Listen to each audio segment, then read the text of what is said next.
All right, we're going to do a fun quiz to start.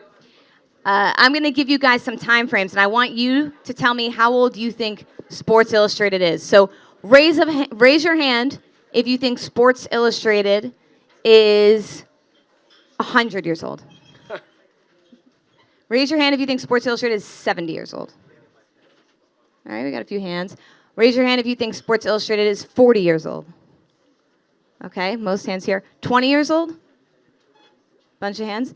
Okay, the correct answer is Sports Illustrated is celebrating its 70th anniversary. Guy in the hat gets us a subscription. There you go. There you go. Steve, you've been with Sports Illustrated for a long time, 29 years? 29 years.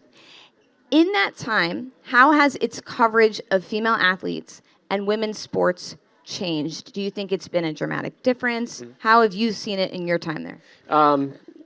Yeah, I think there's been a dramatic difference, especially in the last year or two, in the emphasis that we put on it, because I think there's been a dramatic difference in women's sports and in the audience trends that we're seeing across the industry, too. That said, coverage of women athletes and women's sports has always been part of SI's heritage, SI's DNA, SI's storytelling.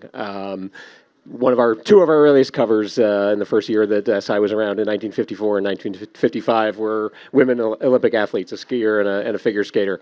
Going back 25 years, we're coming up on the 25th anniversary of the iconic Brandi Chastain cover, which that was a watershed moment for women's sports. It was a watershed moment for SI, not just because they were looking to amplify women's sports. That was the biggest story in the world at that moment and in that year, and that's what SI has always been in the business of doing, telling the most important stories. Given how big it is and how much momentum there is today, do you ever look back on women in sports storylines and think, man, we didn't do enough? Absolutely. And I think that's not just Sports Illustrated. I think that's all sports media, probably. And as we're looking ahead to our 70th anniversary this year, August will be the official anniversary. One of the things we're planning is a series of stories looking back over our history, looking back at sort of women's sports pioneers, female athletes that we maybe didn't give the coverage that they should have received at the time, and sort of retelling those stories now. So. Ooh, is there an example? I can't tease what we're going to do in August, but there will be some, mostly pioneers in the space of basketball and soccer specifically. We've had some pioneers in the space of basketball and soccer on our stage in the past few days. MJ, you are the editor-in-chief of Sports Illustrated Swim. That just celebrated its 60th anniversary, so congratulations. When we think about Sports Illustrated Swim, I think a lot of people think about models. They think about Kate Upton. But I don't think that they know and understand the presence and power of female athletes on that cover specifically. Walk us through the role that athletes play in your magazine. I mean, it's very important. Obviously, like what we try to do at Sports Illustrated Swimsuit is celebrate a very diverse group of women, and that includes the female athlete. Actually, I think the first female athlete we had in the issue was back in 1970 with Sue Peterson, who was a diver. But the first time we had a woman athlete on our cover was actually Ronda Rousey. And when was that? What's that? When was that? Oh, good question. Is that in the Entourage era? 2011, 2012, somewhere around. Yeah, I think so. And so what we found is that the response to really platforming these women, especially on the cover, spoke to such a large demographic because, quite honestly, even from the different body type that the woman athlete possesses, a lot of women were able to see themselves represented in these women, whether it was, a bigger thigh or a more muscular torso, and what you weren't seeing in mainstream media like Sports Illustrated Swimsuit at that time was a different body type. And it was a very important conversation for us to have and to, keep having in perpetuity because we know that it matters. I think about some of the iconic, covers. I think about Sue Bird and the WNBA's 25th anniversary, both for Sports Illustrated and for Sports Illustrated Swim. What makes an iconic Sports Illustrated Swim cover? I also ask because I'm on TikTok. I'm watching Alex Earl on Sports Illustrated cover. I'm like, who does this right? Who does this wrong? What's your opinion? I mean, I think it's the person. What it comes down to selecting the cover now. I've been with the brand for 26 years, and I've been the editor-in-chief for 12. For me, everyone from the cover to the newly indoctrined rookie, it's about who they are as a person. It's not the photo of them in the bathing suit is secondary because these women are representing so many important things to the reader. And a good cover is someone that can help perpetuate an important message. They can exude confidence. They can represent the successes well, but they can also be real and accessible enough to represent the failures and what it took to get to that point. Because we want to speak to women in a way that they can see themselves at every step of the journey. And whether you're just starting out or whether you're on the podium winning the gold, we want to give you that inspiration and provide that aspirational moment for them. So it's about the person, honestly. It's not about how you look in the bathing suit.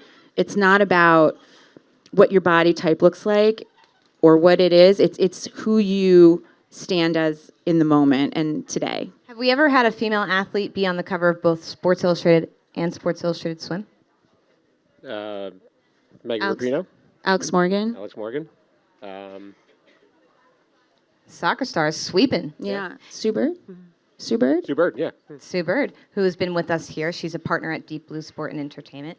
When it comes to your commitment, Steve, from the Sports Illustrated side, in your coverage of women's sports, I've covered companies like The Athletic, for example, which made a promise in 2022 to double its coverage, double the number of stories it wrote on women's sports. Do you have a metric in mind, or how are you trying to measure how you're going to actually increase your coverage of women's sports? Yeah, I think for us, it's less about a metric. It's less about checking a certain amount of boxes every year. It's more about making coverage of female athletes and women's sports just part of our DNA, part of what we do. Sports Illustrated is in the business of telling the best stories in sports, and more and more, women's sports are providing those kind of stories. So I think what we want to do is not so much create a side category over here where we're covering women's sports over here, men's sports over here. WNBA coverage is part of our overall basketball coverage. Women's college basketball, part of our overall basketball coverage. Women's soccer, part of our overall soccer coverage. That comes with encouraging ideas, encouraging access, and looking to tell the stories in women's sports in the same way we attack them in men's sports. And that's telling stories that no one else can, humanizing these athletes, going a little bit deeper beyond just their performance on the field, on the court. And some of that, too, is listening to women athletes and listening to not just what their stories are, but how they should be covered. And I think a dangerous place for mainstream media when it comes to women's sports now. I don't want to get into the Caitlin Clark controversy, but we've seen a lot of this, I think, is we see people who aren't familiar with covering women's sports on a daily basis offering a lot of opinions that they really have no right to be expressing, we'll put it that way. Can I ask your opinion on that? Like, what should people be thinking about, and how should we be covering the Caitlin Clark thing? I think we should be covering the Caitlin Clark thing the exact same way we would cover it if she was a rookie in the NBA. And by that, I mean, I think a lot of the controversy and I think a lot of the misunderstanding that's led to some of the coverage around her is a misunderstanding about some of the way a WNBA athlete thinks, the way she conducts herself. And I think the way Caitlin Clark has been accepted or not accepted in the WNBA is that happens every day in the NBA, in the NFL, and MLB. And I think that was kind of an eye-opener for a lot of people who follow women's sports. It was an eye-opener for a lot of people who comment on women's sports. And I think it was an eye-opener into just how competitive the atmosphere inside a WNBA locker room is not all that much different in some ways than what you see in an NBA locker room, and the way young talent, rookies, are sort of absorbed and hazed into the league in some ways. So I think it's important for us as media not just to focus on looking to tell these stories, but making sure we're telling them with expertise and making sure the athletes themselves are helping guide us into the mindset that mainstream media needs to have. Just a quick follow-up before I get to MJ. You mentioned a bunch of soccer stars on the SI Swim cover. Obviously, basketball is big. What are other women's sports that you want to cover more that you think SI could put more resources into? Yeah, I think the big opportunity is women's college sports. NCAA, we all know about the women's tournament, the women's basketball tournament, and their increasing audiences. But more and more, we're seeing a lot of interest in softball. Softball World Series has a better audience than the men's baseball College World Series. Women's gymnastics at the NCAA level has exploded in the last 2 years. So I think focusing on not just the nascent, the established professional leagues like the WNBA, but the nascent professional leagues like soccer and hockey, but focusing on that next generation. Someone on an earlier panel I heard this morning talked about a generation of young women athletes right now who have grown up in an era where they never knew a world without the WNBA. They never knew a world without professional women's sports. We're seeing that really come to pass now at the college level as this generation of young women is growing up. They're fantastic athletes, and they're really made for shaping, hopefully, the next 70 years of Sports Illustrated. So. MJ, what is the difference in mission between SI Swim and SI? Well, for swimsuit, which I can only speak to, so I'm not a sports person, for me and for our brand, it is about changing the landscape for women. And I've had the privilege of working with Sports Illustrated Swimsuit for the last 26 years, so I have known it for quite some time. I've known it in the 90s, and then I've known it today. And in the 90s, I was an intern, and I was an assistant. And today, I run it. And to be quite honest, it was a very intentional, purposeful shift. And that was born out of what we felt was a responsibility to use our power for good. And also knowing that the way that women exist in this world is not one-dimensional. There are so many different sizes, shapes, successes. Like, we look so differently everywhere we go, in every country that we visit, in every sport that we play, and that we were doing a great disservice to the world by not celebrating the beauty in that difference that we all possess. And so, for the last 10 plus years, we have made a concerted effort to be a leader in that conversation of inclusion and drawing attention to all of the different, beautiful, multifaceted ways that we exist as women. And I think we're doing a really good job about it. We've seen a lot of change happen since, that first Kate Upton cover, which a lot of people don't realize was what started this whole thing, because she was met with such virulent hate because her body type wasn't a standard back then. Shockingly, everyone is probably sitting here looking at me like, Kate Upton, what? No. When she was on our first cover, the world reacted very negatively to her. She was too big, she was fat, she didn't deserve to be on this cover. It was very intense, and then followed with an Ashley Graham cover, and Ronda Rousey, and Alex Morgan, and all of the other women, Gayle King, Martha Stewart, that we have since platformed, and that was born out of noting that we had a responsibility, and we also had the power to do this, to change things for the better for women, and we're very committed to doing that. This is so random, but I always see people with a Sports Illustrated cover, but they're digital covers. So is it possible that somebody can do a smaller cover presence digitally and not be on the magazine? And why would you do that?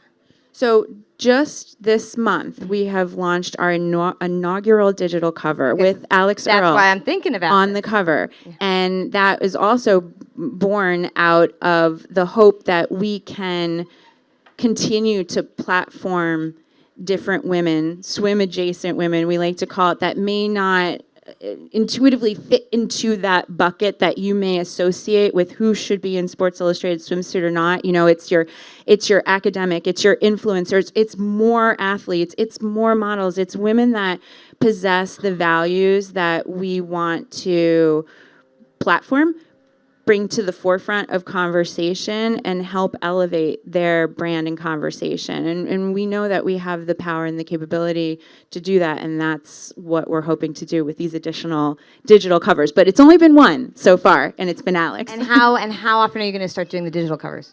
I mean, we want to, every month, monthly. Got it. So do you think your digital cover comes out with the magazine, or it's in between? What do you think? No, there'll always be the marquee sort of print product of Sports Illustrated Swimsuit, which takes an entire year to produce. And then the digital cover will happen, not necessarily on the same date every month, but we can use it also to live in the present and not, react or respond to the current time, which when you're planning an annual is very, very difficult to predict the future or to know what's going to be relevant in that moment. We sometimes can pat ourselves on the back and say, well, we make relevant conversations with the launch of that May issue, but this gives us another opportunity to respond and react and celebrate what's happening in that moment, who deserves additional coverage that we can expand on in this digital product.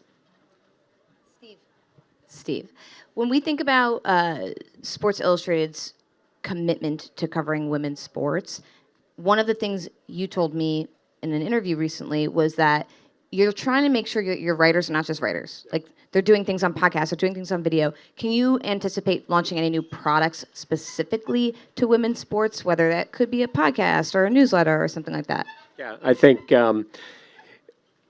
first a word about sort of the reinvention of SI, even aside from women's sports, and I'll get to that question. But one of the things at SI as a 70-year-old brand that we have a fantastic brand, fantastic loyalty in our audience. And we have to adapt in the way we deliver what we've always done. So I mentioned earlier, we're in the business of telling the best stories in sports. That's historically always been built around a long magazine piece, great photography. We're always going to do that. That's still hugely important.